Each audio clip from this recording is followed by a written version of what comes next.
ಶ್ರೀ ಗುರುಭ್ಯೋ ನಮಃ. ಶ್ರೀ ಪರಮಗುರುಭ್ಯೋ ನಮಃ. ಶ್ರೀಮದಾನಂದತೀರ್ಥ ಭಗವತ್ಪಾದಾಚಾರ್ಯ ಗುರುಭ್ಯೋ ನಮಃ. ಹರಿ ಓಂ. ಕಲ್ಯಾಣಾದ್ಭುತಗಾತ್ರಾಯ ಕಾಮಿತಾರ್ಥಪ್ರದಾಯಿನೇ ಶ್ರೀಮದ್ವೆಂಕಟನಾಥಾಯ ಶ್ರೀನಿವಾಸಾಯ ತೇ ನಮಃ. ಸರ್ವಮಂಗಲಮಾಂಗಲ್ಯೈ ಶಿವೆ ಸರ್ವಾರ್ಥಸಾಧಿಕೆ ಶರಣ್ಯೇ ತ್ರ್ಯಂಬಕೆ ಗೌರಿ ನಾರಾಯಣಿ ನಮೋಸ್ತುತೆ. ಅಭ್ರಮಂ ಭಂಗರಹಿತಂ ಅಜಡಂ ವಿಮಲಂ ಸದಾ ಆನಂದತೀರ್ಥಮತುಲಂ ಭಜೆ ತಾಪತ್ರಯಾಪಹಂ.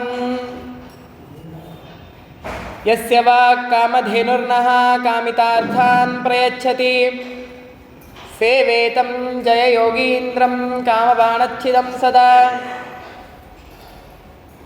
ಶ್ರೀಮತ್ಸುಧಾದ್ಭುತಾಂಬೋಧಿ ವಿಕ್ರೀಡನ ವಿಚಕ್ಷಣಾನ್ ವಾಕ್ಯಾರ್ಥಚಂದ್ರಿಕಾಕಾರಾನ್ ವಿದ್ಯಾಧೀಶಗುರೂನ್ ಭಜೆ. ವೆಂಕಟೇಶಾದ್ರಿಮಾರಭ್ಯ ಸೇತುಂ ತೋತಾದ್ರಿಪೂರ್ವಕಾನ್ ಗತ್ವಾ ದಿಗ್ವಿಜಯೀ ಪಾತೋ ಸತ್ಯಾಭಿಘ್ನಗುರುತ್ತಮಃ. ಸತ್ಯಾಭಿಘ್ನಕರಾಬ್ಜೋತ್ಥಾನ್ ಪಂಚಾಶದ್ವರ್ಷಪೂಜಕಾನ್ ಸತ್ಯಪ್ರಮೋದತೀರ್ಥಾರ್ಯಾನ್ ನೌಮಿನ್ಯಾಯಸುಧಾರತಾನ್. ಶಾಸ್ತ್ರೇಷು ಪಾರದೃಶ್ವಾನಂ ಶಾಸ್ತ್ರಜ್ಞೇಷು ಚ ವತ್ಸಲಂ ದೀನಭಕ್ತೋದ್ಧಾರಕರಂ ಸತ್ಯಾತ್ಮಾನಂ ಗುರುಂ ಭಜೆ. ಶ್ರೀ ಗುರುಭ್ಯೋ ನಮಃ. ಹರಿ ಓಂ.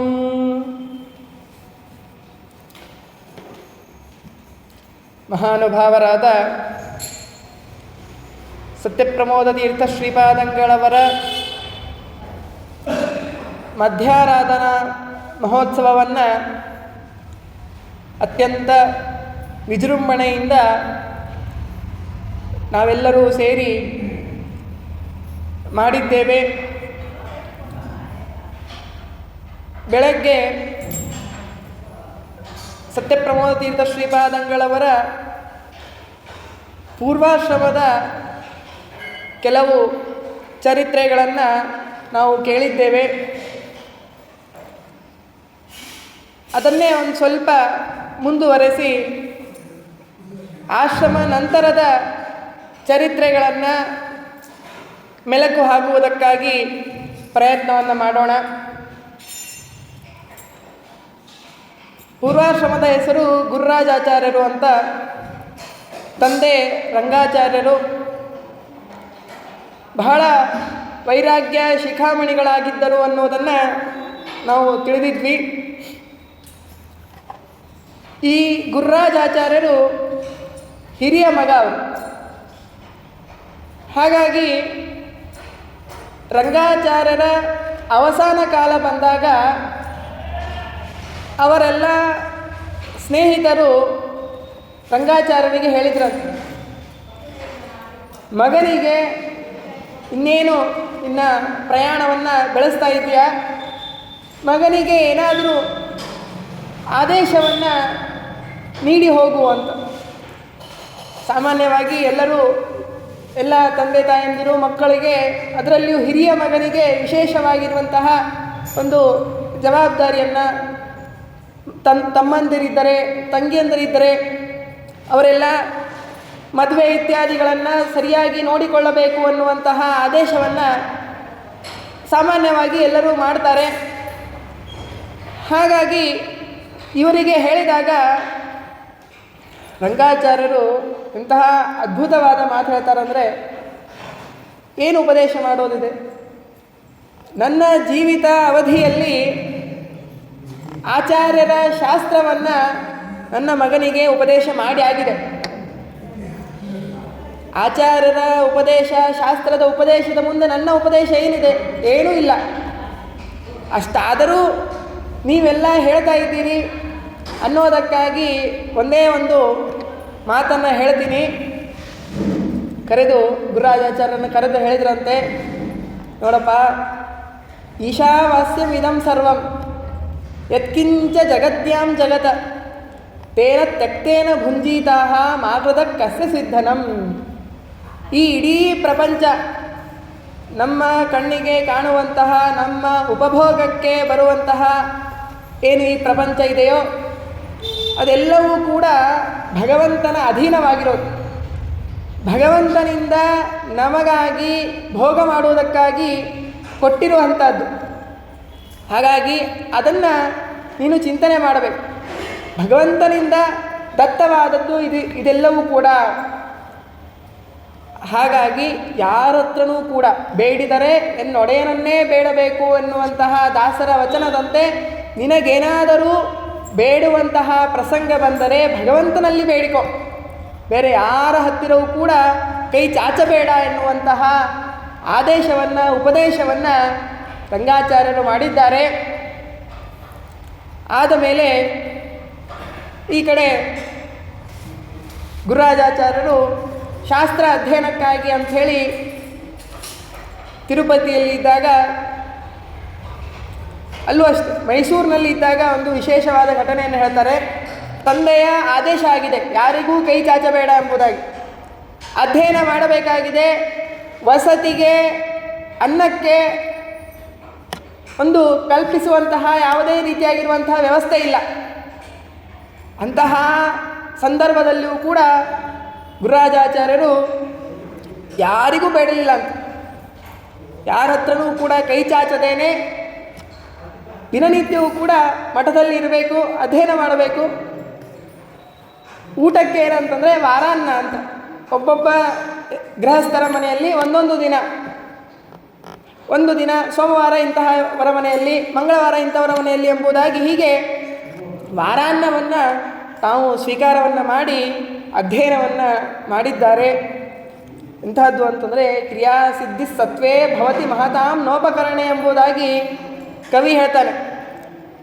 ನಾವು ನಮ್ಮಲ್ಲಿ ಏನೋ ಒಂದು ಕಾರ್ಯ ಮಾಡಬೇಕು ಅಂದ್ಕೊಂಡಿದ್ದೀವಿ, ನಮಗೆ ಸರಿಯಾದ ಉಪಕರಣಗಳಿಲ್ಲ, ಕರೆಂಟಿನ ಸಮಸ್ಯೆ ಇದೆ, ಹಾಗಿದೆ ಹೀಗಿದೆ ಅಂಥೇಳಿ ನೂರಾರು ಸಮಸ್ಯೆಗಳ ಪಟ್ಟಿಯನ್ನು ಮಾಡ್ತೀವಿ. ಯಾಕೆ ನೀನು ವಿದ್ಯಾರ್ಥಿಯಾಗಿದ್ದರೆ ಪಾಸ್ ಆಗಲಿಲ್ಲ ಅಂತಂದರೆ, ಇಲ್ಲ ನನಗೆ ಶಿಕ್ಷಕರು ಸರಿಯಾಗಿ ಪಾಠ ಹೇಳ್ತಾ ಇಲ್ಲ, ಹೇಳಿದ್ದು ನಾನು ಅಧ್ಯಯನ ಮಾಡಿದರೆ ಅದು ನನಗೆ ಇಳಿತಾ ಇಲ್ಲ, ಹೀಗೆ ನೂರಾರು ಕಾರಣಗಳನ್ನು ಹೇಳ್ತೀವಿ.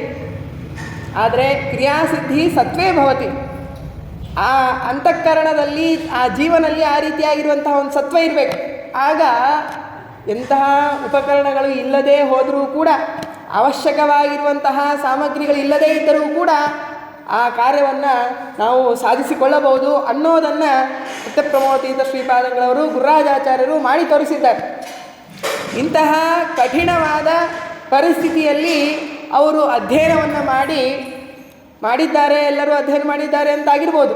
ಆದರೆ ಅದಕ್ಕೆ ಬಂದಿರುವಂತಹ ಪ್ರಶಸ್ತಿ, ನ್ಯಾಯಶಾಸ್ತ್ರ ಶಿರೋಮಣಿ ಎನ್ನುವಂತಹ ಉತ್ತಮವಾಗಿರುವಂತಹ ಪ್ರಶಸ್ತಿ ನಮಗೆ ತಿಳಿಸಿಕೊಡೋದೇನಂತಂದರೆ ಕ್ರಿಯಾಸಿದ್ಧಿಯಾಗಿದೆ.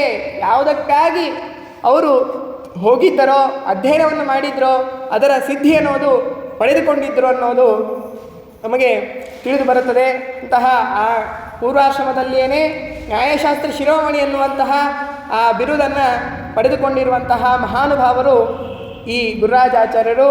ಹೀಗೆ ಕಾಲ ಕಳೆಯುತ್ತಾ ಇರುವಾಗ ಈ ಕಡೆ ಶ್ರೀಮದ್ ಉತ್ತರಾದಿ ಮಠದಲ್ಲಿ ಸತ್ಯಾಭಿಘ್ನತೀರ್ಥ ಶ್ರೀಪಾದಂಗಳವರು ತಾವು ವೇದಾಂತ ಸಾಮ್ರಾಜ್ಯವನ್ನು ಆಳ್ತಾ ಇದ್ದರು. ಅವರ ಅವಸಾನ ಕಾಲ ಬಂದಿದೆ.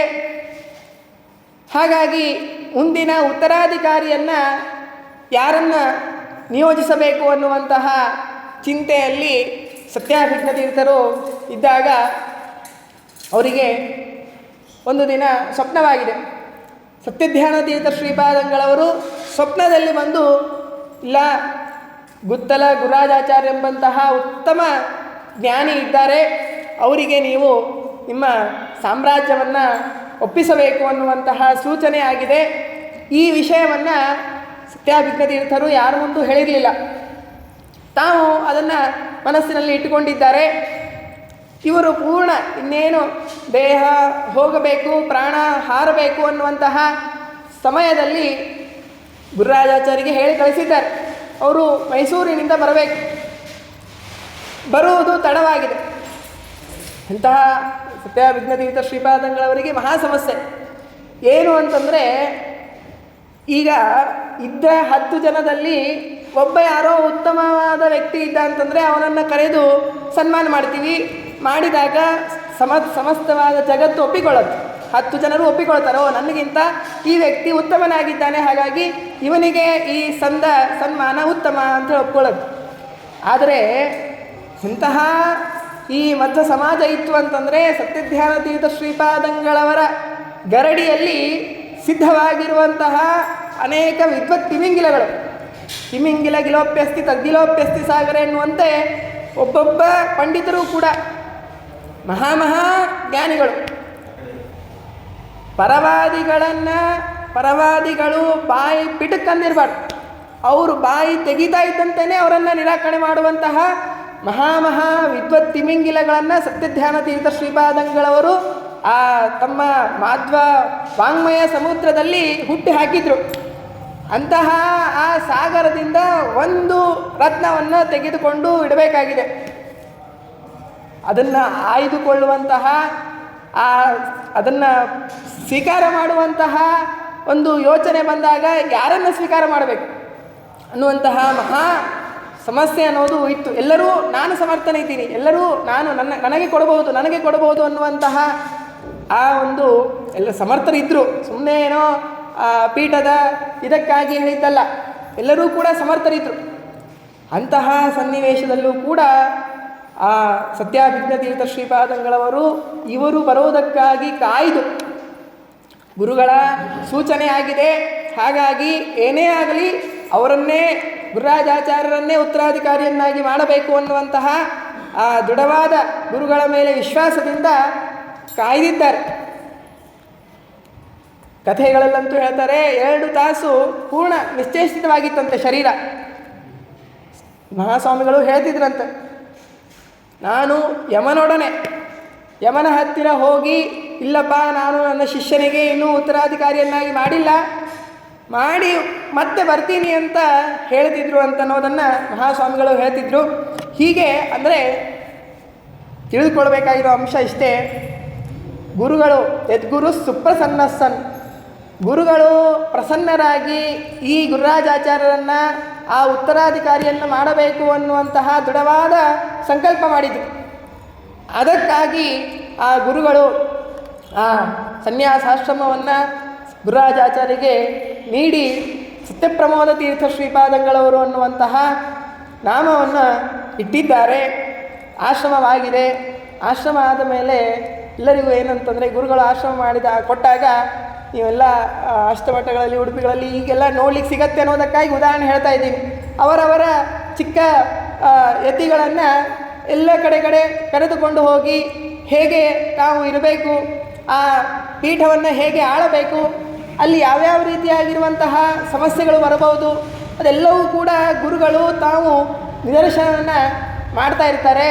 ಆದರೆ ಸತ್ಯಪ್ರಮೋದ ತೀರ್ಥ ಶ್ರೀಪಾದಂಗಳವರಿಗೆ ಆಶ್ರಮ ಆದ ಕೂಡಲೇ ಮೊದಲ ಕಾರ್ಯ ಏನು ಅಂತಂದರೆ ಗುರುಗಳ ವೃಂದಾವನವನ್ನು ಮಾಡೋದು. ಗುರುಗಳು ಇಲ್ಲ, ಜೊತೆಗೆ ಆಶ್ರಮವನ್ನು ಕೊಟ್ಟು ನೀನು ಉತ್ತರಾಧಿಕಾರಿಯನ್ನು ಆಗು ಅಂತ ಹೇಳಿ ಹೊರಟಿದ್ದಾರೆ. ಇಂತಹ ಸಂದರ್ಭದಲ್ಲಿಯೂ ಕೂಡ ಸತ್ಯಪ್ರಮೋದ ತೀರ್ಥರು ತಾವು ಧೃತಿಯನ್ನು ಗೆಡದೇನೆ ಉತ್ತಮವಾಗಿರುವಂತಹ ಆ ಸತ್ಯಾಭಿಜ್ಞ ತೀರ್ಥ ಶ್ರೀಪಾದಂಗಳವರ ಆರಾಧನಾ ಮಹೋತ್ಸವವನ್ನು ತಾವು ಮಾಡಿದ್ದಾರೆ. ಆದರೆ ಭಯ ಇತ್ತು ಮನಸ್ಸಿನಲ್ಲಿ. ಅಂತಹ ದೊಡ್ಡ ಸಾಮ್ರಾಜ್ಯವನ್ನು ಕೊಟ್ಟಾಗ ನಡೆಸಿಕೊಂಡು ಹೋಗುವುದು ಅನ್ನೋದು ಇದು ಬಹಳ ಹೆದರಿಕೆಯ ಕೆಲಸ. ಭಾರವನ್ನು ಹೇಗೆ ನಾನು ವಹಿಸುವುದು ಅನ್ನುವಂತಹ ಚಿಂತನೆಯಲ್ಲಿ ತಾವು ಒಂದು ದಿನ ಕುಳಿತಿದ್ರು. ಆಗ ಹಾಗೆ ವಿಚಾರ ಮಾಡ್ತಾ ಅವರಿಗೆ ನಿದ್ದೆ ಹತ್ತಿದಂಗೆ ಆಗಿದೆ. ಆದಾಗ ಮತ್ತೆ ಸತ್ಯಧ್ಯಾನ ತೀರ್ಥ ಶ್ರೀಪಾದಂಗಳವರು ಬಂದು ಸೂಚನೆ ಮಾಡ್ತಾರಂತೆ. ಯಾಕಪ್ಪ ಏನಾಯಿತು ಅಂತ ಕೇಳಿದರು. ಇಲ್ಲ ಸ್ವಾಮಿ, ಇಂತಹ ಮಹಾ ಸಾಮ್ರಾಜ್ಯ, ಅನೇಕ ವಿದ್ವತ್ ಜನರಿದ್ದಾರೆ, ಅವರಿಗೆ ಸಮರ್ಪಕವಾಗಿರುವಂತಹ ಉತ್ತರವನ್ನು ಕೊಡಬೇಕು. ಪರವಾದಿಗಳಿದ್ದಾರೆ, ಅವರಿಂದ ನಾವು ಜಯವನ್ನು ಸಾಧಿಸುವುದು ಹೇಗೆ, ಹೀಗೆ ಅನೇಕ ವಿಧವಾಗಿರುವಂತಹ ಭಾರವನ್ನು ನಾನು ಹೇಗೆ ಹೊತ್ತಬೇಕು ಅನ್ನುವಂತಹ ಎಲ್ಲ ಪ್ರಶ್ನೆ ಕೇಳಿದಾಗ ಇವರಿಗೆ ಆಗ ಆಶ್ರಮ ಆದಾಗ 27 ವರ್ಷ. ಸತ್ಯಧ್ಯಾನ ತೀರ್ಥರು ಹೇಳಿದ್ರಂತೆ, ನೀನೇನೂ ಚಿಂತೆ ಮಾಡಬೇಡ, ನಾನು ನಿನ್ನ ಹಿಂದೆ ಇರುತ್ತೇನೆ. ನೀನು ಧೈರ್ಯದಿಂದ ಮುಂದೆ ಸಾಗು ಅನ್ನುವಂತಹ ತಾವು ಆ ಅನುಗ್ರಹವನ್ನು ಸತ್ಯಧ್ಯಾನತೀರ್ಥ ಶ್ರೀಪಾದಂಗಳವರು ಮಾಡಿದ್ದಾರೆ. ಅದರ ಮೇಲೆ ವಿಶ್ವಾಸ ಏನಂತಂದರೆ, ನಾವು ಸ್ವಾಮಿಗಳ ಹತ್ರ ಹೋದಾಗ ಮಂತ್ರಾಕ್ಷತೆಯನ್ನು ಸ್ವೀಕಾರ ಮಾಡ್ತೀವಿ, ಏನೋ ಸ್ವಾಮಿ ಹಿಂಗೆ ಕೆಲಸ ಆಗಬೇಕಾಗಿದೆ ಅಂತೇಳೆಲ್ಲ ತಗೋತೀವಿ. ಆದರೆ ಆ ದೃಢವಾದ ವಿಶ್ವಾಸ ನಮ್ಮಲ್ಲಿ ಇರುವುದಿಲ್ಲ. ಹಾಗಾಗಿ ಕಾರ್ಯ ಕೆಲವೊಮ್ಮೆ ವಿಳಂಬ ಆಗತ್ತೆ. ಅಂದರೆ ಎರಡೂ ಇರಬೇಕು. ಕೊಡುವವರ ಹತ್ರ ಸಾಮರ್ಥ್ಯ ಇದ್ದೇ ಇದೆ, ಅದರಲ್ಲಿ ಯಾವ ಸಂದೇಹ ಇಲ್ಲ. ತಗೊಳ್ಳುವವನಲ್ಲಿಯೂ ಕೂಡ ಒಂದು ಅಂಶ ಇರಬೇಕು. ಏನದು? ಶ್ರದ್ಧೆ. ಈ ಶ್ರದ್ಧೆ ಅನ್ನೋದು ಇರಲಿಲ್ಲ ಅಂತಂದರೆ ಕೊಟ್ಟಿರುವಂತಹ ವ್ಯಕ್ತಿ ಎಂತಹದ್ದೇ ತಪಸ್ಸಿನಿಂದ ಕೊಟ್ಟಿರ್ಬೋದು, ಆದರೆ ಅದು ಆಗುವುದಕ್ಕೆ ಸ್ವಲ್ಪ ಕಷ್ಟ ಆಗತ್ತೆ. ಅಂತಹ ಆ ಶ್ರದ್ಧಾಳುಗಳಾಗಿರುವಂತಹ ಸತ್ಯಪ್ರಮೋದತೀರ್ಥ ಶ್ರೀಪಾದಂಗಳವರು ಗುರುಗಳ ಮೇಲೆ ಭಾರವನ್ನು ಹಾಕಿ ತಾವು ಎಂತಹ ನೋಡಿ ಹೇಳಿದ್ದವರು 80 ವರ್ಷದವರೆಗೆ ಯಾವುದೇ ರೀತಿಯಾಗಿರುವಂತಹ ನಿನಗೆ ಬಾಧ ಆಗುವುದಿಲ್ಲ. ಈ ಸತ್ಯಪ್ರಮೋದತೀರ್ಥರಿಗೆ ಏನಂತಂದರೆ ಅವ್ರ ಹೆದರಿಕೆ ಏನಂತಂದರೆ, ಅವ್ರು ಭಾರೀ ಸೂಕ್ಷ್ಮ ಪ್ರಕೃತಿ ಅವ್ರದ್ದು. ಬಿಸಿನೀರಿನ ಸ್ನಾನವನ್ನೇ ಮಾಡಬೇಕು, ತಣ್ಣೀರು ಮುಟ್ಟಿದರೆ 4 ದಿನ ಜ್ವರನೇ. ಅಂತಹ ಸೂಕ್ಷ್ಮ ಪ್ರಕೃತಿ, ಸಂಚಾರ ಮಾಡಬೇಕು, ಅದನ್ನೆಲ್ಲ ಹೇಗೆ ನಿಭಾಯಿಸೋದು ಅನ್ನುವಂತಹ ಎಲ್ಲ ಪ್ರಶ್ನೆಗಳಿಗೆ ಸತ್ಯಧ್ಯಾನತೀರ್ಥ ಶ್ರೀಪಾದಂಗಳವರು ಉತ್ತರವನ್ನು ಕೊಟ್ಟಿದ್ದಾರೆ. ತಿಳಿಸೋದೇನಂತಂದರೆ ಹೀಗೆ: ವಿಷ್ಣು ಸರ್ವೋತ್ತಮತ್ವಂಚ ಸರ್ವದಾ ಪ್ರತಿಪಾದೆಯ. ಭಗವಂತನ ಸರ್ವೋತ್ತಮತ್ವವನ್ನು ನೀನು ಪ್ರತಿಪಾದನೆ ಮಾಡು, ನಾನು ಹಿಂದಿದ್ದೇನೆ, ನೀನೇನಿಗೇನೂ ಯಾವುದೇ ರೀತಿಯಾಗಿರುವಂತಹ ತೊಂದರೆ ಆಗುವುದಿಲ್ಲ ಅನ್ನುವಂತಹ ಉಪದೇಶವನ್ನು ಮಾಡಿದ್ದಾರೆ. ಇದೇ ತಿಳಿಸೋದೇನಂತಂದರೆ, ಒಂದು ಗುರಿ ಇರಬೇಕು ಜೀವನದಲ್ಲಿ, ಹಾಗೂ ನಮ್ಮ ಹಿಂದೆ ಮಾರ್ಗದರ್ಶಕರಾಗಿ ಒಬ್ಬ ಗುರು ಇರಬೇಕು. ಅಂದರೇನೆ ನಮ್ಮ ಜೀವನ ಅನ್ನೋದು ಏನಂತಂದರೆ ಉತ್ತಮ ರೀತಿಯಾಗಿ ಸಾಗತ್ತೆ. ಇಲ್ಲ ಅಂತಂದರೆ ನಾವು ಜಗತ್ತಿಗೆ ಗುರು ಆಗ್ತೀವಿ. ಅಂದರೆ ಜಗದ್ಗುರು ಅಲ್ಲ, ಜಗತ್ತಿಗೆ ಗುರು ಭಾರ ಆಗ್ತೀವಿ. ಏನಪ್ಪ ಮಾರಾಯ ಇಂಥ ಇದ್ದಾನಲ್ಲಪ್ಪ ಮನೆಯಲ್ಲಿ ಅನ್ನುವಂತಹ ಪರಿಸ್ಥಿತಿ ನಮಗೆ ತಂದುಕೊಡುತ್ತೆ. ಹಾಗಾಗಿ ಗುರುಗಳನ್ನು ನಾವು ನಿತ್ಯವೂ ಕೂಡ ಆಶ್ರಯಿಸಬೇಕು ಅನ್ನುವಂತಹ ಒಂದು ಸೂಚನೆಯನ್ನು ಇಲ್ಲಿ ತಿಳಿಸಿಕೊಡ್ತಾ ಇದ್ದಾರೆ. ಆಶ್ರಮವನ್ನೇನೋ ಸ್ವೀಕಾರ ಮಾಡಿದ್ದಾರೆ, ಅದರ ಕಾರ್ಯ ತೋರಿಸಬೇಕಲ್ಲ. ಮೊದಲಿಗೆ ಹೇಳಿದಂತೆ ಅನೇಕ ಜನ ವಿದ್ವಾಂಸರಿದ್ದಾರೆ, ಅವರೆಲ್ಲರಿಗೂ ಕೂಡ ಪ್ರಶ್ನೆ ಇತ್ತು. ಈ ಗುರುರಾಜಾಚಾರ್ಯರು ಇವರು ಇದನ್ನು ಹೇಗೆ ನಡೆಸಿಕೊಂಡು ಹೋಗ್ತಾರೆ ಅನ್ನೋದನ್ನು ತೋರಿಸಬೇಕಾಗಿತ್ತು. ಹಾಗಾಗಿ ಒಂದು ಸಂಕಲ್ಪವನ್ನು ಮಾಡಿದರು. ಏನಂತಂದರೆ, ಸುಧಾಪಾಠ, ಆಮೂಲಾಗ್ರವಾಗಿರುವಂತಹ ಸುಧಾಪಾಠವನ್ನು ಹೇಳಿ ಮಳಖೇಡದಲ್ಲಿ ಮಂಗಳವನ್ನು ಮಾಡುವಂತಹ ಸಂಕಲ್ಪ ಮಾಡಿಕೊಂಡಿದ್ದಾರೆ. ಅದಕ್ಕಾಗಿ ರಾಯಸ್ ಬರೆದು ಕಳಿಸಿದ್ರಂತೆ. ಅವಾಗೆಲ್ಲ ವಾಟ್ಸಪ್ಪು ಅವೆಲ್ಲ ಏನಿರಲಿಲ್ಲ. ಹಾಗಾಗಿ ಬರೆದು ಕಳಿಸಿದ್ದಾರೆ. ಯಾರಿಗೆ ಆಸಕ್ತಿ ಇದೆಯೋ, ಶಾಸ್ತ್ರ ಅಧ್ಯಯನ ಮಾಡುವಂತಹ ಅಪೇಕ್ಷೆ ಯಾರಿಗಿದೆಯೋ ಅವರೆಲ್ಲರೂ ಕೂಡ ಬರಬೇಕು ಅಂತ ಹೇಳಿದಾಗ ಬಂದಿದ್ದಾರೆ. ಶಿಷ್ಯರೆಲ್ಲರೂ ಕೂಡ ಬಂದಿದ್ದಾರೆ. ಇವರ ಆ ಶಾಸ್ತ್ರದ ಮೇಲೆ ನಿಷ್ಠೆ ಎಂಥದ್ದು ಅಂದರೆ, ಪಾಠ ಹೇಳ್ತಾ ಇದ್ದೀವಿ ಅಂತಂದರೆ ಸುಮ್ಮನೆ ಏನೋ ಬಂದರು, ಪುಸ್ತಕ ತೆಗೆದ್ವಿ, ಹೇಳಿದ್ವಿ ಅಂತಲ್ಲ. ಅವರಿಗೆ ಎಲ್ಲ ಗೊತ್ತು. ಅಷ್ಟೆಲ್ಲ ಗೊತ್ತಿದ್ದರೂ ಕೂಡ ತಾವು ರಾತ್ರಿ ಕಾಲದಲ್ಲಿ 11 ಗಂಟೆಗೆ ಆರಂಭ ಮಾಡಿದರೆ 2:30-3 ಗಂಟೆವರೆಗೆ ತಾವು ಅವಲೋಕನ ಮಾಡೋದು. ಅವಲೋಕನ ಮಾಡಿ ಬೆಳಗ್ಗೆ 4-5 ಗಂಟೆಗಳವರೆಗೆ ಸುಧಾ ಪಾಠವನ್ನು ಹೇಳಿ, ಹೀಗೆ ಸಾಯಂಕಾಲ ಮತ್ತೆ ಭಿಕ್ಷೆ ಆಗೋದು, ಭಿಕ್ಷೆ ಆದಮೇಲೆ ಮತ್ತೆ ಸುಧಾ ಪಾಠ, ಹೀಗೆ 6 ತಿಂಗಳವರೆಗೆ ಆ ವಿಶೇಷವಾಗಿರುವಂತಹ ಸುಧಾಪಾಠವನ್ನು ಹೇಳಿ ಪೂರ್ಣವಾಗಿರುವಂತಹ ಸುಧಾಪಾಠವನ್ನು ಹೇಳಿದ್ದಾರೆ. ಆಮೇಲೆ ಮಳಖೇಡಕ್ಕೆ ಹೋಗಿ ಅಲ್ಲಿ ಅತ್ಯಂತ ವಿಜೃಂಭಣೆಯಿಂದ ಆ ಶ್ರೀಮನ್ಯಾಯ ಸುಧಾ ಮಂಗಳ ಮಹೋತ್ಸವವನ್ನು ಅಲ್ಲಿ ಮಾಡಿದ್ದಾರೆ. ಆ ಸ್ವಾಮಿಗಳ 8 ತಾಸಿನ ಅನುವಾದ, ನಿರರ್ಗಳವಾಗಿರುವಂತಹ ಅನುವಾದವನ್ನು ನೋಡಿ ಯಾವ್ಯಾವ ಪಂಡಿತರಿಗೆ ಯಾವ್ಯಾವ ರೀತಿಯಾಗಿರುವಂತಹ ಪ್ರಶ್ನೆಗಳು ಬಂದಿದ್ವೋ ಯಾವ ಹೇಳ್ಕೊಳ್ಳಿಕ್ಕಾಗೋದಿಲ್ಲ. ಪ್ರಶ್ನೆಗಳನ್ನು ಯಾರಿಗೂ ಎಲ್ಲರಿಗೂ ಕೂಡ ಸಮರ್ಪಕವಾಗಿರುವಂತಹ ಉತ್ತರವನ್ನು ಕೊಟ್ಟಿದ್ದಾರೆ. ಸತ್ಯಾಭಿಜ್ಞತೀರ್ಥ ಶ್ರೀಪಾದಂಗಳವರು ಇವರನ್ನೇನು ಉತ್ತರಾಧಿಕಾರಿಯನ್ನಾಗಿ ಸ್ವೀಕಾರ ಮಾಡಿದ್ದಾರೋ ಅದು ಅತ್ಯಂತ ಯುಕ್ತ ಅನ್ನುವಂತಹ ನಿಟ್ಟಿನಲ್ಲಿ ಅಂತಹ ಉತ್ತಮವಾಗಿರುವಂತಹ ಅನುವಾದವನ್ನು ಮಾಡಿದ್ದಾರೆ. ಎಲ್ಲರೂ ಮನಸಾ ಅವತ್ತಿನಿಂದ ಒಪ್ಪಿಕೊಂಡ್ರಂತೆ. ಓ ಹೌದು, ಸತ್ಯಪ್ರಮೋದತೀರ್ಥ ಶ್ರೀಪಾದಂಗಳವರು ಈ ಶ್ರೀಮದ್ ಉತ್ತರಾದಿ ಮಠಕ್ಕೆ ಅತ್ಯಂತ ಯುಕ್ತತಮರಾಗಿರುವಂತಹ ಉತ್ತರಾಧಿಕಾರಿಯಾಗಿದ್ದಾರೆ ಎನ್ನುವಂತಹ ವಿಷಯವನ್ನು ಒಪ್ಪಿಕೊಂಡಿದ್ದಾರೆ. ಅಂತಹ ಆ ಸುಧಾಮಂಗಳವನ್ನು ನೋಡಿರುವಂಥವರಿದ್ದರೆ ಅದು ಕೇಳಿದವರಿಗೆ ಭಾಗ್ಯ, ನೋಡಿದವರ ಸರ್ವಮಂಗಳ ಎನ್ನುವಂತೆ ಆ ಉತ್ತಮವಾಗಿರುವಂತಹ ಸುಧಾಮಂಗಳವನ್ನು ಅಲ್ಲಿ ತಾವು ಮಾಡಿಸಿಕೊಟ್ಟಿದ್ದಾರೆ. ಹೀಗೆ ಒಂದು ಕಡೆ ಆದರೆ ಲೌಕಿಕ ಏನಂತಂದರೆ ಈ ಗುರುಗಳು ಅನ್ನುವಂತಹ ಏನು ಈ ವ್ಯಕ್ತಿ ಅಥವಾ ಶಕ್ತಿ, ಗುರುಗಳ ಅನುಗ್ರಹ ಅನ್ನುವಂಥ ಏನು ಶಕ್ತಿ ಇದೆಯಲ್ಲ, ಈ ಶಕ್ತಿ ಇದು ಭಾರೀ ವಿಚಿತ್ರವಾಗಿರೋದು. ಯಾವ ಹಂತದಲ್ಲಿ ಲೌಕಿಕವಾಗಿರುವಂತಹ ಶಕ್ತಿ ನಿಂತು ಹೋಗುತ್ತೆ, ಅಲ್ಲಿ ಅದರ ಮುಂದೆ ಈ ಗುರುಗಳ ಅನುಗ್ರಹ ಅನ್ನುವಂಥ ಶಕ್ತಿ ಕೆಲಸ ಮಾಡುತ್ತೆ. ಬಹಳ ಜನರಲ್ಲಿ ನೋಡಿರ್ತೀರಿ ನೀವು, ದಂಪತಿಗಳು ವಿಶೇಷವಾಗಿರುವಂತಹ ಎಲ್ಲ ರೀತಿಯಾಗಿರುವಂತಹ ದೈಹಿಕವಾಗಿರುವಂತಹ ಆರೋಗ್ಯದ ಎಲ್ಲ ತಪಾಸಣೆಗಳನ್ನೆಲ್ಲ ಮಾಡಿಸ್ತಾರೆ. ಏನೋ ದೇಹದಲ್ಲಿ ಸಾಮರ್ಥ್ಯ ಇರುವುದಿಲ್ಲ ಅಂಥೇಳಿ ವೈದ್ಯರು ಹೇಳ್ತಾರೆ. ಇಲ್ಲ, ಈ ಹೆಣ್ಣು ಮಗಳಿಗೆ ಪ್ರಾಯ ನಮ್ಮ ಅಧ್ಯಯನದ ಮಿತಿಯಲ್ಲಿ ನೋಡಿದಾಗ ಈ ಹೆಣ್ಣು ಮಗಳಿಗೆ ಮಕ್ಕಳಾಗುವುದು ಕಷ್ಟ ಅಂಥೇಳಿ ಎಲ್ಲ ವೈದ್ಯರು ಸರ್ಟಿಫೈಡ್ ಮಾಡಿದರೂ ಕೂಡ ಗುರುಗಳು ಬಂದಿದ್ದಾರೆ, ಹೋಗಿ ಅವರ ಹತ್ರ ಮಂತ್ರಾಕ್ಷತೆ ತೆಗೆದುಕೊಂಡು ಬರೋಣ ಅಂಥೇಳಿ ಗುರುಗಳ ಹತ್ರ ಹೋಗಿ ಮಂತ್ರಾಕ್ಷತೆ ತೆಗೆದುಕೊಂಡು ಬಂದರೆ ಯಾವ ಮಹಿಳೆಗೆ ಮಕ್ಕಳೇ ಆಗುವುದಿಲ್ಲ ಅನ್ನುವಂತಹ ಒಂದು ಪರಿಸ್ಥಿತಿ ಇರುತ್ತೋ ಅಂತಹ ಹೆಣ್ಣು ಮಗಳಿಗೆ ಉತ್ತಮವಾಗಿರುವಂತಹ ಮಕ್ಕಳನ್ನು ಪಡೆದಿರುವಂತಹ ದೃಷ್ಟಾಂತಗಳು ಅಥವಾ ನಮ್ಮದೇ ವಂಶಗಳಲ್ಲಿಯೂ ಕೂಡ ಕೆಲವು ಘಟನೆಗಳು ಆಗಿರುವಂತಹ ಒಂದು ಪ್ರಸಂಗವನ್ನು ನಾವು ನೋಡಿರ್ತೀವಿ. ಅಂದರೆ ಇದೇ ಹೇಳಿತು, ಎಲ್ಲಿ ನೋಡ್ರಿ ಲೌಕಿಕ ಭಾರೀ ಈಗಿನ ಕಾಲದಲ್ಲಂತೂ ಆ ವೈದ್ಯಕೀಯ ಶಾಸ್ತ್ರದಲ್ಲಿ ಎಂತಹ ಉತ್ತಮವಾಗಿರುವಂತಹ ಬೆಳವಣಿಗೆ ಆಗಿದೆ, ಟೆಕ್ನಾಲಜಿ ಎಷ್ಟು ಮುಂದುವರೆದಿದೆ. ಆ ವಿಜ್ಞಾನಕ್ಕೆ ಟೆಕ್ನಾಲಜಿಗೆ ಸವಾಲನ್ನು ಹಾಕುವಂತಹ ಒಂದು ಶಕ್ತಿ ಇರೋದು ಅಂತಂದರೆ ಅದು ಗುರುಗಳಲ್ಲಿ ಇರುವಂಥದ್ದು, ಗುರುಗಳ ಅನುಗ್ರಹದಲ್ಲಿರುವಂತಹ ಶಕ್ತಿ. ಅದು ಅಂತಹ ವಿಚಿತ್ರವಾಗಿರುವಂತಹ ಶಕ್ತಿ ಅನ್ನೋದು ಗುರುಗಳ ಅನುಗ್ರಹದಲ್ಲಿ ಇರುತ್ತೆ.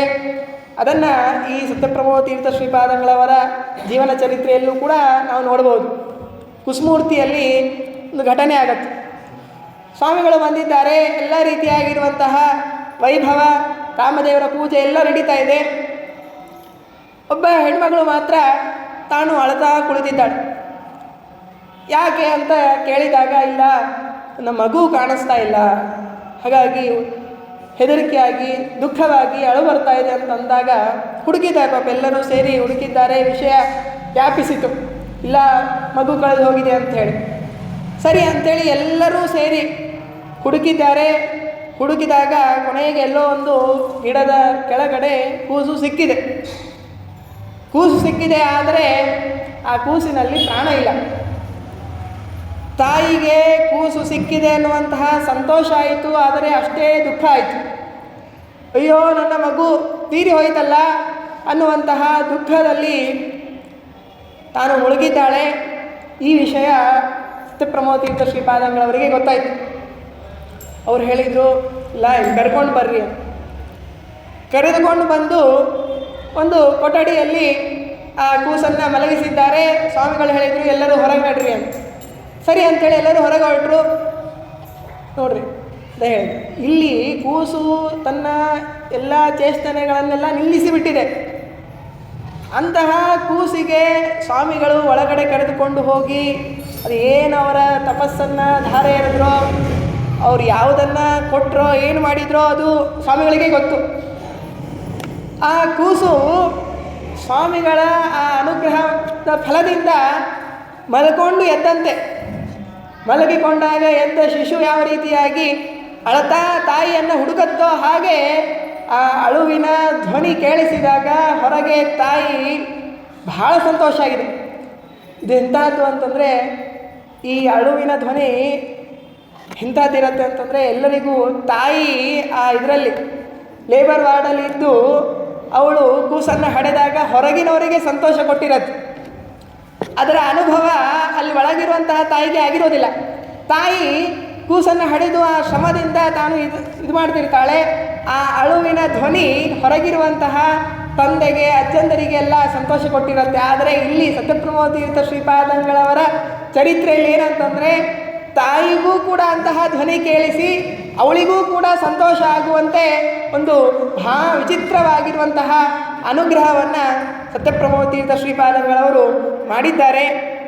ಹೀಗೆ ಅಂದರೆ ಸತ್ತಿರುವಂತಹ ಮಗುವನ್ನು ಬದುಕಿಸಿ ಆ ತಾಯಿಗೆ ಹಾಗೂ ಆ ಮಗುವಿಗೆ ಜೀವನವನ್ನು ಕೊಟ್ಟಿರುವಂತಹ ಮಹಾಸ್ವಾಮಿಗಳವರು ಈ ಸತ್ಯಪ್ರಮೋದ ತೀರ್ಥ ಶ್ರೀಪಾದಂಗಳವರು.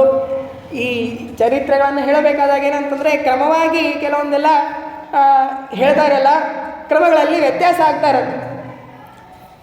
ಇಲ್ಲೇನು ಮಳಖೇಡದಲ್ಲಿ ಸುಧಾಮಂಗಳ ಮಾಡಿದ್ರು, ಆ ಸುಧಾಮಂಗಳವನ್ನು ಮಾಡಿದಾಗ ಸತ್ತಿ ಗ್ರಾಮದಲ್ಲಿ ಭಾರೀ ಕ್ಷಾಮ ಬಂದ್ಬಿಟ್ಟಿತ್ತು. ಮಳೆನೇ ಆಗಿರಲಿಲ್ಲ. ಮಳೆನೇ ಆಗದೇ ಇದ್ದಾಗ ಎಲ್ಲರೂ ಕೂಡ ವಿಚಾರ ಮಾಡಿದ್ರಂತೆ ಗ್ರಾಮಸ್ಥರು, ಇಲ್ಲ ಮಳಖೇಡದಲ್ಲಿ ಸ್ವಾಮಿಗಳು ಈ ಸುಧಾಮಂಗಳಕ್ಕೆ ಅಂಥೇಳಿ ಬಂದಿದ್ದಾರೆ, ಹಾಗಾಗಿ ಅಲ್ಲಿ ಹೋಗಿ ಗುರುಗಳ ಹತ್ರ ಪ್ರಾರ್ಥನೆ ಮಾಡೋಣ ಅಂಥೇಳಿ ಹೋಗಿ ಕೇಳಿಕೊಂಡಾಗ ಅವಶ್ಯವಾಗಿ ಬರ್ತೀವಿ ಅಂಥೇಳಿ ಮಹಾಸ್ವಾಮಿಗಳು ಹೇಳಿದ್ದಾರೆ. ಹೋಗಿ ಸಾಯಂಕಾಲ ಹೊತ್ತು ಹೋಗಿ ರಾಮದೇವರ ಪೆಟ್ಟಿಗೆಯನ್ನು ಇಟ್ಟು ಮಂಗಳಾರತಿಯನ್ನು ಮಾಡಬೇಕು. ಆ ಸತ್ತಿ ಗ್ರಾಮದಲ್ಲಿ ಮೋಡದ ಸುದ್ದಿನೇ ಇರಲಿಲ್ಲ. ಎಲ್ಲ ಮೋಡಗಳು ದೂರ ಓಡಿ ಹೋಗಿತ್ತು. ಆ ಮಹಾಸ್ವಾಮಿಗಳವರ ಪಾದ ಧೂಳಿಯಿಂದ ಅದು ಏನಾಯಿತೋ, ಯಾವ ರೀತಿಯಾಗಿರುವಂತಹ ಶಕ್ತಿಯಲ್ಲಿ ಬಂತೋ ಗೊತ್ತಿಲ್ಲ, ಎಲ್ಲ ಮೋಡಗಳು ಕೂಡ ಆ ಸತ್ತಿಗ್ರಾಮಕ್ಕೆ ಬಂದು ವಿಶೇಷವಾಗಿರುವಂತಹ ವೃಷ್ಟಿ ಅಂತನ್ನೋದು ಅಲ್ಲಿ ಆಗಿದೆ. ಎಲ್ಲ ಆ ಸತ್ತಿಗ್ರಾಮಸ್ಥರು ಸಂತೋಷ ಪಡುವಂತೆ ಆಗಿದೆ ಅನ್ನುವಂತಹ ಕಥೆಯನ್ನು ಕೇಳ್ತೀವಿ. ಏನಂತಂದರೆ ಅದಕ್ಕೆ ಈ ಮಹಾಸ್ವಾಮಿಗಳವರನ್ನು ಮಳೆ ಸ್ವಾಮಿಗಳು ಅಂತಲೇ ಪ್ರಸಿದ್ಧಿಯವರು. ಸ್ವಾಮಿಗಳು ಬರ್ತಾರೆ ಅಂತಂದರೆ ಛತ್ರಿ ಹಿಡ್ಕೊಂಡು ನಿಲ್ಲಬೇಕು ಅಂತಹ ಅಂದರೆ ಅಷ್ಟು ಮಳೆಯನ್ನು ಕೊಟ್ಟು ಭಕ್ತರಿಗೆ ಉದ್ಧಾರವನ್ನು ಮಾಡಿರುವಂತಹ ಮಹಾಸ್ವಾಮಿಗಳವರು. ಇದು ಏನಂತಂದರೆ ಲೌಕಿಕವಾಗಿರುವಂತಹ ಚರಿತ್ರೆಗಳು ಹೀಗೆ ಹೇಳಿ ಕೂತ್ರೆ ನಿಮ್ಮದೇ ಅನುಭವದಲ್ಲಿ ಹೊಂದಿರುವಂತಹ ಅನೇಕ ಕಥೆಗಳನ್ನು ಹೇಳ್ತೀರಿ. ಅಷ್ಟು ಮಹಾಸ್ವಾಮಿಗಳವರು ಮಾಡಿದ್ದಾರೆ. 50 ವರ್ಷದಲ್ಲಿ ಆ 50 ವರ್ಷ ದಿನನಿತ್ಯ ಪೂಜೆ ಮಾಡೋದೇ ಒಂದು ದೊಡ್ಡ ಚರಿತ್ರೆ. ಅದಕ್ಕಿಂತ ದೊಡ್ಡ ಚರಿತ್ರೆ ಅಂತನೋದೊಂದು ಹೇಳುವುದಕ್ಕೆ ಸಾಧ್ಯವಿಲ್ಲ. ನೀವೇ ನೋಡಿರ್ಬೇಕಾದ್ರೆ ಒಂದು 10 ದಿನ ನವರಾತ್ರಿ ಎಲ್ಲ ಮಾಡಿದ್ದೀರಲ್ಲ, ಏಕಾದಶಿ ದಿನ ನಿಮ್ಮ ಉತ್ಸಾಹ ಹೇಗಿತ್ತು? ಪೂಜೆ ಮಾಡಬೇಕು.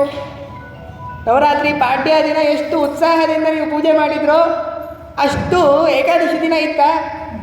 ಇವತ್ತೊಂದು ದಿನ ಇಲ್ಲಾಂದ್ರೆ ನಡೆದು ಹೋಗ್ತದೆ, ಆಚಾರ ಹತ್ರ ಹೋಗಿ ತೀರ್ಥ ತೊಗೊಂಡು ಬಂದರೆ ಸಾಕು ಅನ್ನುವಂತಹ ಮನಸ್ಥಿತಿ ಬಂದಿರುತ್ತೆ. ಬಿಡ್ತೀವಿ, ನಮಗೇನು ಅಷ್ಟೇನಿದಿಲ್ಲ. ಆದರೆ 50 ವರ್ಷಗಳವರೆಗೆ ಒಂದೂ ದಿನ ಬಿಡದೇನೆ ಎಂತಹ ಅವರಿಗೆ ಆ ದೀಕ್ಷೆ ಅಂತಂದರೆ ಕೊನೆ ಕಾಲದಲ್ಲಿ ಅವರಿಗೆ ಆಗ್ತಿರಲಿಲ್ಲ. ಬಟ್ಟೆ ತೆಗೆದುಕೊಂಡು ಬರಲಿಕ್ಕೆ ಆಗ್ತಿರಲಿಲ್ಲ. ಅಷ್ಟಾದರೂ ಕೂಡ ತಾವೇ ಒದ್ದಾಡಿಕೊಂಡು ಹೋಗಿ ಆ ಭಗವಂತನ ಪೂಜೆಯನ್ನು ಮಾಡಿ ಆ ರಾಮದೇವರ ವಿಶಿಷ್ಟವಾಗಿರುವಂತಹ ಸೇವೆಯನ್ನು ಮಾಡಿದ್ದಾರೆ. ನ್ಯಾಯಸುಧಾ ಮಂಡನ ಹಾಗೂ ವಿಜಯೇಂದ್ರ ವಿಜಯ ವೈಭವ, ವಾಯುಸ್ತುತಿ ಮಂಡನ, ಯುಕ್ತಿ ಮಲ್ಲಿಕಾ ವ್ಯಾಖ್ಯಾನ, ಹೀಗೆ ಅನೇಕ ವಿಧವಾಗಿರುವಂತಹ ಗ್ರಂಥಗಳನ್ನು ಕೂಡ ಮಾಧ್ವ ಸಮಾಜಕ್ಕೆ ಕೊಟ್ಟಿದ್ದಾರೆ. ಇದು ವಾಂಗ್ಮಯ ಸೇವೆ ಒಂದು ಕಡೆ, ಆದರೆ ಗ್ರಂಥ ಬರೆದಿದ್ದು ಅನೇಕ ಇದೆ. ನಾವು ಎಷ್ಟು ಜನ ತೆಗೆದು ನೋಡಿದ್ದೀವಿ. ಸುಧಾಮಂಗಳಗಳು ಅನೇಕ ವಿದ್ಯಾಪೀಠಗಳಿಂದ, ಅನೇಕ ಮಠಗಳಿಂದ ಹಲವಾರು ಸುಧಾಮಂಗಳಗಳು ಆಗ್ತಾ ಇದ್ದಾವೆ, ನೋಡ್ತಾ ಇರ್ತೀವಿ. ಆದರೆ ಒಂದು ದಿನವೂ ಕೂಡ ಆಚಾರ್ಯರ ಶ್ರೀಮಠ್ ಟೀಕಾಕೃತ್ಪಾದರ ಗ್ರಂಥವನ್ನು ಅಧ್ಯಯನ ಮಾಡಬೇಕಪ್ಪ, ನಾನು ಮಾಧ್ವ ಜನ್ಮದಲ್ಲಿ ಹುಟ್ಟಿದ್ದೇನೆ, ಅದರ ಸಾರ್ಥಕತೆಯನ್ನು ಪಡೆದುಕೊಳ್ಳಬೇಕು ಅಂಥೇಳಿ ನಾವು ಯಾರೂ ಮುಂದೆ ಬರುವುದಿಲ್ಲ.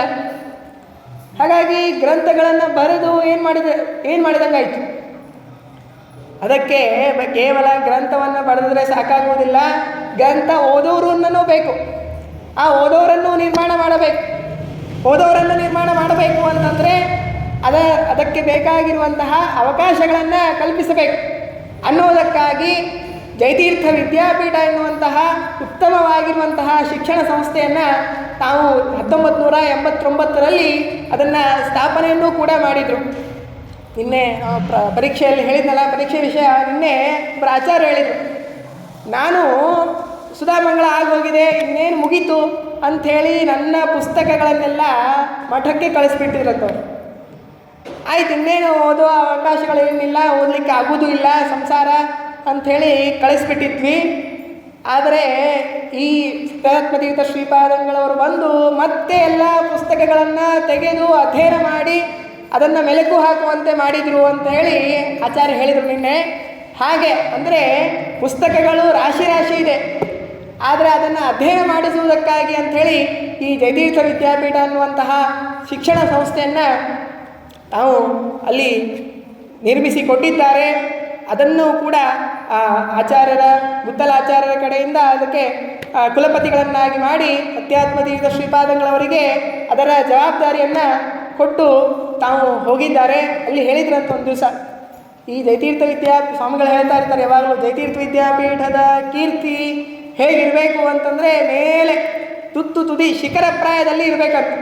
ಅಂತಹ ಜಯತೀರ್ಥ ವಿದ್ಯಾಪೀಠದ ಮೇಲೆ ಅಷ್ಟು ಪ್ರೀತಿ ಸತ್ಯಪ್ರಭೋತೀರ್ಥ ಶ್ರೀಪಾದಂಗಳವರಿಗೆ, ಅಷ್ಟೇ ಶ್ರದ್ಧೆಯಿಂದ ಮಹಾಸ್ವಾಮಿಗಳು ಸತ್ಯಾತ್ಮತೀರ್ಥ ಶ್ರೀಪಾದಂಗಳವರು ಅದನ್ನು ಗುರುಗಳು ಯಾವ ರೀತಿಯಾಗಿ ಹೇಳಿದ್ದಾರೋ ಅದನ್ನೇ ಚಾಚೂ ತಪ್ಪದೇನೆ ಇವತ್ತಿಗೂ ಕೂಡ ಅದನ್ನು ನಡೆಸಿಕೊಂಡು ಬರ್ತಾ ಇದ್ದಾರೆ ಅನ್ನೋದಕ್ಕಾಗಿ ಈ ಎಲ್ಲ ಸುಧಾಮಂಗಳಗಳು ಅವುಗಳೇ ನಿದರ್ಶನ.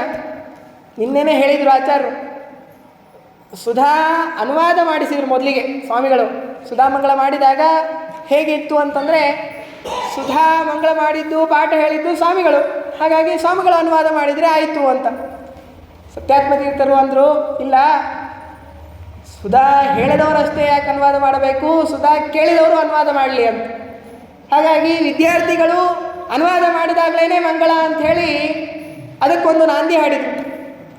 ಆಮೇಲೆ ಅವರಿಗೆ ಅದು ಸಾಲಿಲ್ಲ, ಕೇವಲ ಅನುವಾದ ಮಾಡಿದರೆ ಅಲ್ಲ, ಪರೀಕ್ಷೆ ಕೊಡಬೇಕು, ಒಂದು ಅಧಿಕರಣವನ್ನಾದರೂ ಪರೀಕ್ಷೆ ಕೊಡಬೇಕು ಅಂಥೇಳಿ ಪರೀಕ್ಷೆಯನ್ನು ಶುರು ಮಾಡಿದರು.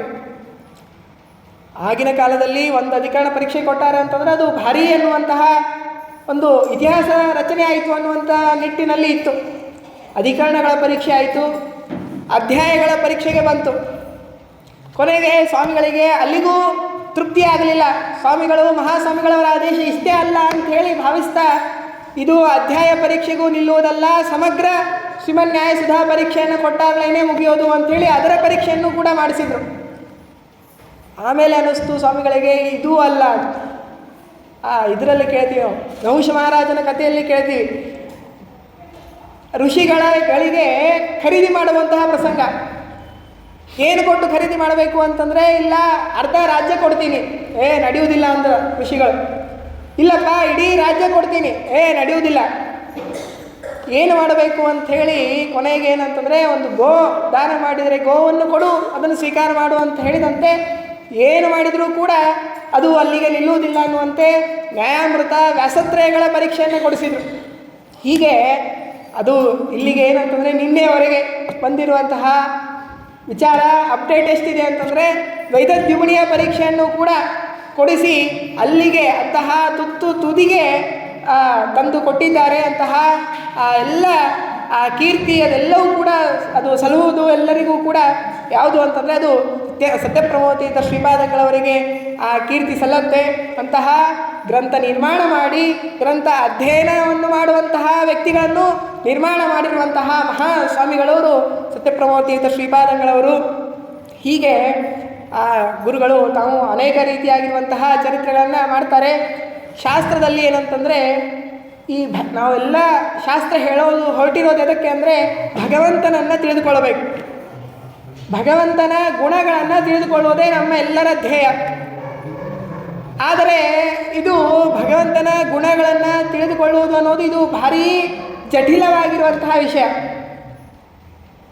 ಉದಾಹರಣೆಗೆ, ನಾರದರು ದ್ವಾರಕೆಗೆ ಹೋದಾಗ 16,108 ಪತ್ನಿಯರೊಡನೆ ಕೃಷ್ಣ ಒಂದೊಂದು ರೂಪದಿಂದ ಎಲ್ಲರೊಡನೆ 16,108 ಜನರೊಡನೆಯೂ ಕೂಡ ವಿಹಾರ ಮಾಡ್ತಾ, ಒಂದು ಮನೆಯಲ್ಲಿ ಊಟ ಮಾಡ್ತಾ ಇದ್ದಾನೆ, ಒಂದು ಮನೆಯಲ್ಲಿ ಪತ್ನಿಯ ಜೊತೆಗೆ ಜೋಕಾಲಿಯಲ್ಲಿ ಕುಳಿತಿದ್ದಾನೆ. ಹೀಗೆ ಒಂದೊಂದು ರೀತಿಯಾಗಿರುವಂತಹ ನಟನೆಯನ್ನು ಏಕಕಾಲಕ್ಕೆ ಮಾಡ್ತಾ ಇದ್ದಾನೆ ಅಂತನ್ನೋದು ಕಥೆ ಭಾಗವತದಲ್ಲಿ ಬರುತ್ತೆ.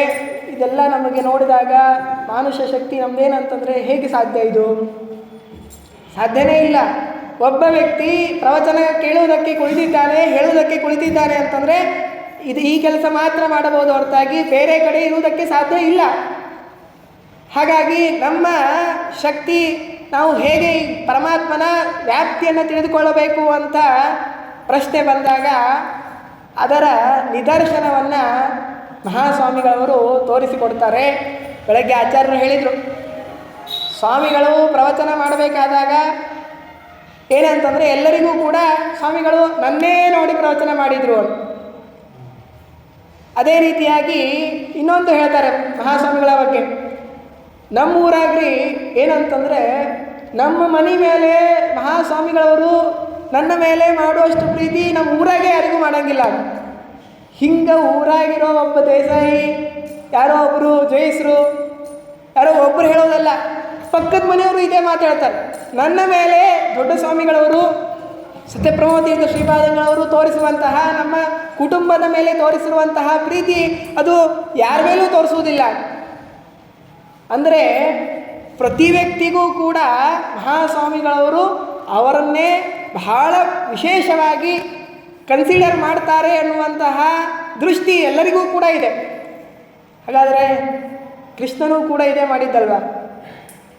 ಕೃಷ್ಣನು ರುಕ್ಮಿಣಿಗೂ ಕೃಷ್ಣ ನನ್ನೊಡನೆ ಇದ್ದಾನೆ, ನನ್ನನ್ನೇ ಪ್ರೀತಿ ಮಾಡ್ತಾನೆ ಅಂಥೇಳಿ ರುಕ್ಮಿಣಿಗೂ ಅನಿಸಿದೆ, ಸತ್ಯಭಾಮೆಗೂ ಅನಿಸಿದೆ, 16,106 ಜನರಿಗೂ ಅನಿಸಿದೆ. ಅದೇ ರೀತಿಯಾಗಿ ಸತ್ಯಪ್ರಮೋದ ತೀರ್ಥ ಶ್ರೀಪಾದಂಗಳವರು ಕೂಡ ನನಗೂ ಅನ್ನಿಸ್ತು, ನಮ್ಮ ಪಕ್ಕದ ಮನೆಯವರಿಗೂ ಅನ್ನಿಸ್ತು, ನಮ್ಮ ಗ್ರಾಮದವರಿಗೂ ಅನ್ನಿಸ್ತು, ನಮ್ಮ ಇಡೀ ಸಮಾಜಕ್ಕೆ ಅನ್ನಿಸ್ತು, ನನ್ನ ಮೇಲೆ ಮಹಾಸ್ವಾಮಿಗಳವರು ತೋರಿಸಿರುವಂತಹ ಪ್ರೀತಿ ಯಾರಿಗೂ ತೋರಿಸಿಲ್ಲ ಅಂಥೇಳಿ ಅನ್ನಿಸ್ತು ಅಂಥೇಳಿ ನಮ್ಮೆಲ್ಲರ ಸಾಕ್ಷಿಗೆ ಬಂದಿರುವಂತಹ ವಿಷಯ ಇದು. ಹೀಗೆ ಅಂದರೆ ನಮಗೆ ಯಾವುದು ಅನಿಸಿತ್ತೋ, ಕೃಷ್ಣ ಹೀಗೆ ಇರಲಿಕ್ಕೆ ಸಾಧ್ಯ ಇಲ್ಲ ಅಂತೇನು ಅನಿಸಿತ್ತೋ ಅದನ್ನು ಮಹಾಸ್ವಾಮಿಗಳವರು ಒಂದು ತಾವು ದೃಷ್ಟಾಂತವನ್ನಾಗಿ ತಾವು ತಿಳಿಸಿಕೊಟ್ಟಿದ್ದಾರೆ. ಹೀಗೆ ಅಂದರೆ ಗುರುಗಳಲ್ಲಿರುವಂತಹ ಶಕ್ತಿ ಗುಣಗಳಿಂದ ಪರಮಾತ್ಮನ ಗುಣಗಳನ್ನು ನಾವು ತಿಳಿದುಕೊಳ್ಳಬೇಕು ಅನ್ನುವಂತಹ ಶಾಸ್ತ್ರದಲ್ಲಿ ಮಾತು ಹೇಳಿದ್ದಾರೆ. ಆ ನಿಟ್ಟಿನಲ್ಲಿ ನಾವು ಇದನ್ನು ಚಿಂತನೆ ಮಾಡಿದಾಗ ನಮಗೆ ಈ ವಿಷಯವನ್ನು ತಿಳಿದು ಬರುತ್ತೆ. ಇಷ್ಟು ಅನೇಕ ವಿಧವಾಗಿರುವಂತಹ ತಾವು ಕಾರ್ಯವನ್ನು ಸತ್ಯಪ್ರಮೋದ ತೀರ್ಥ ಶ್ರೀಪಾದಂಗಳವರು 50 ವರ್ಷದಲ್ಲಿ ಮಾಡಿದ್ದಾರೆ. ಮಾಡಿದಾಗ ಈ ಭಾಗವತ ರಚನೆಯ ಬಗ್ಗೆ ನಾವು ಕೇಳ್ತೀವಿ. ವೇದವ್ಯಾಸ ದೇವರು 18 ಪುರಾಣಗಳಲ್ಲಿ 17 ಪುರಾಣಗಳನ್ನು ಬರೆದಾಗಿದೆ. ಮಹಾಭಾರತವನ್ನು ಬರೆದಿದ್ದಾರೆ. ವೇದಗಳ ವಿಭಾಗವನ್ನು ಮಾಡಿದ್ದಾರೆ. ಅನೇಕ ವಿಧವಾಗಿರುವಂತಹ ಸೂತ್ರಗಳನ್ನು ಬರೆದುಕೊಟ್ಟಿದ್ದಾರೆ. ಅಷ್ಟೆಲ್ಲ ಆದಾಗೂ ಕೂಡ ವೇದವ್ಯಾಸ ದೇವರ ಮನಸ್ಸಿಗೆ ತೃಪ್ತಿ ಇರಲಿಲ್ಲ. ಏನಾದರೂ ಒಂದು ವಿಶೇಷವಾಗಿರುವಂತಹ ಯುನಿಕ್ ಆಗಿರುವಂತಹ ಒಂದು ಏನಾದರೂ ಬೇಕು ಅಂಥೇಳಿ ವಿಚಾರ ಮಾಡ್ತಾಯಿದ್ರು. ಆಗ ನಾರದರು ಬಂದು ಇಲ್ಲ ಭಾಗವತವನ್ನು ರಚನೆ ಮಾಡಬೇಕು ಅಂಥೇಳಿ ನಾರದರು ಸೂಚಿಸಿದಂತೆ ವೇದವ್ಯಾಸ ದೇವರು ತಮ್ಮ ಇಡೀ ವಾಂಗ್ಮಯ ಗ್ರಂಥಗಳಲ್ಲಿ ಅತ್ಯಂತ ಅದ್ಭುತವಾಗಿರುವಂತಹ, ಅಪೂರ್ವವಾಗಿರುವಂತಹ, ಅಸದೃಶವಾಗಿರುವಂತಹ, ತನ್ನದೇ ಒಂದು ರೂಪದಂತಿರುವಂತಹ ಶ್ರೀಮದ್ ಭಾಗವತವನ್ನು ರಚನೆ ಮಾಡಿ ತೃಪ್ತಿಪಟ್ಟರಂತೆ ಅಂಥೇಳಿ ನಾವು ಕೇಳ್ತೀವಿ. ಅಂದರೆ ಆ ಭಾಗವತವನ್ನು ಬರೆದಾಗ ವೇದವ್ಯಾಸ ದೇವರಿಗೆ ಹೌದು, ನಾನು ಯಾವ ಗ್ರಂಥಗಳ ರಚನೆಗಾಗಿ ಅಂಥೇಳಿ ಬಂದಿದ್ನೋ, ಜ್ಞಾನವನ್ನು ಹರಿಸಬೇಕು ಅಂಥೇಳಿ ಬಂದಿದ್ನೋ ಅದು ಇವತ್ತಿಗೆ ಪೂರ್ಣ ಆಯಿತು ಅನ್ನುವಂತಹ ತೃಪ್ತಿ ಗ್ರಂಥಕಾರನಿಗೆ ಬಂದಿದೆ. ನಿಜವಾಗ್ಲೂ ಅಂದರೆ ಏನಂತಂದರೆ ನಾವು ಯಾವ ಕೆಲಸ ಮಾಡಲಿಕ್ಕೆ ಹೊರಟಿರ್ತೀವೋ ಅದರ ತೃಪ್ತಿ ನಮಗೆ ಬರಬೇಕು. ಯಾರಿಗೋ ಬೇರೆದವರಿಗೆ ಬರುವುದು ಬಂದರೆ ಅದು ಸಂತೋಷನೇ, ಆದರೆ ಮಾಡಿದ ವ್ಯಕ್ತಿಗೇನೆ ಅದರ ತೃಪ್ತಿ ಇಲ್ಲ ಅಂತಂದರೆ ಮತ್ತೆ ಪ್ರಯತ್ನ ಮಾಡ್ತಾನೆ ಇರ್ತೀವಿ. ಹಾಗೆ ವೇದವ್ಯಾಸ ದೇವರು ಇಷ್ಟೆಲ್ಲ ಗ್ರಂಥಗಳನ್ನು ರಚನೆ ಮಾಡಿದರು, ಮತ್ತೆ ಪ್ರಯತ್ನ ಮಾಡಿ ಭಾಗವತ ಎನ್ನುವಂತಹ ಅದ್ಭುತವಾಗಿರುವಂತಹ ರತ್ನವನ್ನು ನಾವು ಕೊಟ್ಟಿದ್ದಾರೆ.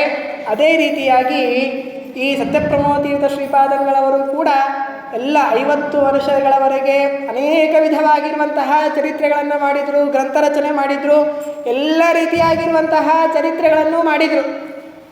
ಆದರೂ ಅವರಿಗೇನಾಯಿತು ಅಂತಂದರೆ ಯಾಕೋ ಇನ್ನೂ ಮುಗಿದಿಲ್ಲ, ಇನ್ನೂ ಏನಾದರೂ ಮಾಡಬೇಕು, ಸಮಾಜಕ್ಕೆ ಮುಂದಿನ ಈ ಘೋರವಾಗಿರುವಂತಹ ಕಲಿಯುಗಕ್ಕೆ ಕಲಿಯುಗದಲ್ಲಿ ಇರುವಂತಹ ಭಕ್ತ ಸಾಗರಕ್ಕೆ ಏನಾದರೂ ಒಂದು ಅಭೂತಪೂರ್ವವಾಗಿರುವಂತಹ ಒಂದು ಕೊಡುಗೆಯನ್ನು ಕೊಡಬೇಕು ಅನ್ನುವಂತಹ ವಿಚಾರ ಅನ್ನೋದು ಸತ್ಯಪ್ರಮೋದ ತೀರ್ಥ ಶ್ರೀಪಾದಂಗಳವರಿಗೆ ಬಂದಿದೆ. ಯುನಿಕ್ ಆಗಿರಬೇಕು, ಅದು ಎರಡೂ ರೀತಿಯಾಗಿರಬೇಕು. ಶಾಸ್ತ್ರ ಅಧ್ಯಯನ ಮಾಡುವಂತಹ ಪಂಡಿತರಿಗೂ ಅದರಿಂದ ಉಪಯೋಗ ಆಗಬೇಕು, ಲೌಕಿಕರಿಗೂ ಕೂಡ ಅದರಿಂದ ಉಪಯೋಗ ಆಗಬೇಕು ಅನ್ನುವಂತಹ ವಿಚಾರವನ್ನು ಮಾಡಿದ ಸತ್ಯಪ್ರಮೋದ ತೀರ್ಥ ಸಾಗರ ಅನೇಕ ವಿಧವಾಗಿರುವಂತಹ ಐರಾವತ, ಕುದುರೆ, ಹೀಗೆ ಎಲ್ಲವನ್ನೂ ಕೊಟ್ಟಿದೆ. ಉತ್ತರ ಮಾಯಾವಾದ ಖಂಡನ ಮೇಲೆ ಬಂದಿರುವಂತಹ ಉತ್ತರ, ಯುಕ್ತಿ ಮಲ್ಲಿಕೆ ವ್ಯಾಖ್ಯಾನ ಎನ್ನುವಂತಹ ಐರಾವತ, ಹೀಗೆ ಎಲ್ಲವನ್ನೂ ಕೊಟ್ಟಿರುವಂತಹ ಆ ಸಾಗರ ತಾನು ಇಡೀ ತನ್ನ ಜೀವನದಲ್ಲಿ ಮಥನ ಮಾಡಿ ಮಾಡಿ ಮಾಡಿ ಕೊನೆಗೆ ಏನಂತಂದರೆ ಶ್ರೀ ಸತ್ಯಾತ್ಮತೀರ್ಥ ಶ್ರೀಪಾದಂಗಳವರು ಅನ್ನುವಂತಹ ಸುಧೆಯನ್ನು ಈ ಮಾಧ್ವ ಪ್ರಪಂಚಕ್ಕೆ ನೀಡಿದ್ದಾರೆ. ಆ ಸುಧಾ ಕೊಟ್ಟಾಗ ಸಮುದ್ರ ಏನು ಮಾಡಿತು? ಭೂಸುರರನ್ನು, ಸುಧೆ ಏನು ಮಾಡಿತು? ದೇವತೆಗಳನ್ನು ಜಯಶಾಲಿಯನ್ನಾಗಿ ಮಾಡಿತು. ಹಾಗೆ ಈ ಸತ್ಯಾತ್ಮತೀರ್ಥ ಸುಧಾ ಅನ್ನೋದು ನಮ್ಮೆಲ್ಲರನ್ನ, ಎಲ್ಲ ಭಕ್ತರನ್ನು ಜಯಶಾಲಿಯಾಗುವಂತೆ ಮಾಡಲಿ ಅಂತ ಹೇಳಿ ಆ ಸತ್ಯಪ್ರಮೋದೀತ ಶ್ರೀಪಾದಂಗಳವರು ತಾವು ಉತ್ತಮವಾಗಿರುವಂತಹ ಆ ಸತ್ಯಾತ್ಮತೀರ್ಥ ಎನ್ನುವಂತಹ ಸುಧೆಯನ್ನು ಕೊಟ್ಟು ಅನಂತವಾಗಿರುವಂತಹ ಉಪಕಾರವನ್ನು ನಮಗೆ ಮಾಡಿದ್ದಾರೆ. ಇಂತಹ ಈ ಗುರುಗಳ ಚರಿತ್ರೆಯನ್ನು ನಾವು ಎಷ್ಟು ಹೇಳಿದರೂ ಕೂಡ ಅದು ಮುಗಿಯುವುದಿಲ್ಲ. ಅಂತಹ ಅಪಾರವಾಗಿರುವಂತಹ ಅವರ ಜೀವನ ಚರಿತ್ರೆ ಪವಾಡಗಳಿರುತ್ತೆ. ಆದರೂ ನಮಗೆ ಹೇಳುವಂತಹ ಪ್ರಯತ್ನ ಎದಕ್ಕೆ ಅಂತಂದರೆ ಮನೋವಿಶುದ್ಧೈ ಚರಿತಾನುವಾದ, ಗುರುಗಳ ಚರಿತ್ರೆಯನ್ನು ಹೇಳುವುದು ಕೇಳುವುದು ಇವುಗಳಿಂದ ಮನಸ್ಸಿನ ಶುದ್ಧಿ ಆಗತ್ತೆ ಅನ್ನೋದಕ್ಕಾಗಿ ಆ ಪ್ರಯತ್ನವನ್ನು ನಾವು ನೀವು ಎಲ್ಲರೂ ಕೂಡ ಮಾಡಿದ್ದೇವೆ. ಇದರಿಂದ ಆ ಗುರುಗಳು ನಮ್ಮ ಮೇಲೆ ಪ್ರಸನ್ನರಾಗಿ ನಮಗೆ ವಿಶೇಷವಾಗಿರುವಂತಹ ಜ್ಞಾನ ಭಕ್ತಿ ವೈರಾಗ್ಯಗಳನ್ನು ಕೊಟ್ಟು ವಿಶೇಷವಾಗಿರುವಂತಹ ಮಧ್ವಶಾಸ್ತ್ರದ ಅಧ್ಯಯನ ಮಾಡುವಂತಹ ಒಂದು ಮನಸ್ಥಿತಿಯನ್ನು ಕೊಟ್ಟು ನಮಗೆ ಕಾಪಾಡಬೇಕು ಅಂಥೇಳಿ ಪ್ರಾರ್ಥನೆಯನ್ನು ಮಾಡ್ತಾ ಇಲ್ಲಿ ಈ ಆರಾಧನೆಯ ವ್ಯವಸ್ಥೆಯನ್ನು ಮಾಡಿರುವಂತಹ ಮಧ್ವ ಸೇವಾ ಸಂಘ ಸಮಿತಿ ಇವರು ಅತ್ಯಂತ ಅಚ್ಚುಕಟ್ಟಾಗಿ ವಿಶೇಷವಾಗಿರುವಂತಹ ರೀತಿಯಲ್ಲಿ ಮಹಾಸ್ವಾಮಿಗಳವರ ಆರಾಧನೆಯನ್ನು ಮಾಡಿದ್ದಾರೆ. ನಮಗೆ ಅಣ್ಣಂದಿರಂತೆ ಇರುವಂತಹ ರಂಗಾಚಾರ್ಯರು ಅವರು ವಿಶೇಷವಾಗಿರುವಂಥ ನಮ್ಮ ಮೇಲೆ ವಿದ್ಯಾಪೀಠದಲ್ಲಿ ಇದ್ದಾಗಿಂದಲೂ ಕೂಡ ಬಹಳ ಅಭಿಮಾನ. ಏನಂತಂದರೆ ಅವರು ವಿದ್ಯಾಪೀಠದಲ್ಲಿ ಇದ್ದಾಗ ನಾನು ವಿದ್ಯಾಪೀಠದಲ್ಲಿ ಇರಲಿಲ್ಲ, ಆದರೂ ನಮ್ಮ ಮೇಲೆ ವಿಶೇಷವಾಗಿರುವಂತಹ ಅಭಿಮಾನವನ್ನು ರಂಗಾಚಾರ್ಯರು ಮಾಡ್ತಿದ್ದರು. ಹಾಗಾಗಿ ಅವರಿಗೂ ಕೂಡ ಇವತ್ತು ಕರೆಸಿ ನಮಗೆ ಇಂತಹ ಒಂದು ಅವಕಾಶವನ್ನು ಕೊಟ್ಟಿದ್ದಾರೆ. ಅವರಿಗೂ ಕೂಡ ನಾನು ವಿಶೇಷವಾಗಿರುವಂತಹ ನಮಸ್ಕಾರಗಳನ್ನು ತಿಳಿಸುತ್ತಾ ಈ ಜ್ಞಾನ ಕಾರ್ಯವನ್ನು ಮತ್ತು ಅದೇ ರೀತಿಯಾಗಿರುವಂಥ ಎಲ್ಲ ವ್ಯವಸ್ಥಾಪಕರಿಗೂ ಕೇಳಿರುವಂತಹ ನಿಮಗೂ ಕೂಡ ಭಗವಂತ ಗುರುಗಳ ಮುಖಾಂತರವಾಗಿ ನಮಗೆ ಜ್ಞಾನವನ್ನು ಕೊಡಲಿ ಅಂಥೇಳಿ ಪ್ರಾರ್ಥನೆಯನ್ನು ಮಾಡ್ತಾ ಇದನ್ನು ಭಗವಂತನ ಗುರುಗಳ ಪಾದಾರವಿಂದಗಳಲ್ಲಿ ಸಮರ್ಪಣೆಯನ್ನು ಮಾಡ್ತೇನೆ. ಶ್ರೀಕೃಷ್ಣಾರ್ಪಣ ವಸ್ತು.